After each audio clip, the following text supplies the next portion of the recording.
You guys nailed your top picks last week. Good job. All right, let's get to it this week. Top picks this week. Teddy, who do you got? Last week was last week. This week is this week. Yet we're going to keep the theme the same. We're not trying to reinvent the wheel every week. Last week we cashed with Miami under the total.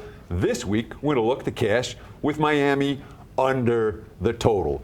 Quote from head coach Mike McDaniel. This is still the defense's team until proven otherwise. They valued that. That was very important to them. When they heard that, they wanted to prove me right, and they sure did.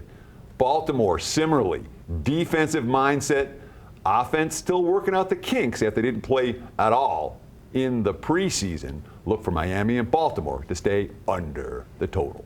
All right, Jack, how about you? Yeah, you can sure tell this segment's about picking winners and not about exciting the average guy, because the last thing he wants to do is walk up and say, here, to the Westgate and say, here, give me all my money on the under. So you want to be careful for sure, but looking for personality in week 2 when we get coaches that are going to, they're predictable on what they're going to try to get done based on what happened in week 1. We talked about New England, their mistakes that they made. I don't believe that New England or Pittsburgh has any confidence as a coaching staff in their quarterbacks right now, and frankly, they shouldn't. Trubisky's been inconsistent to be nice.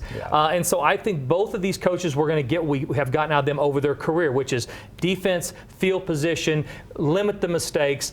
And I like under the total in that Pittsburgh-New England game. I think that there's a lot more conservative game plan for both of them, trying to make sure they don't make that big mistake that costs them, so go under the 42.5 in that one. Yeah, Pittsburgh only scored 23 last week, playing overtime, and they got a defensive touchdown. So their offense really didn't do anything. And a lot more possessions on those interceptions.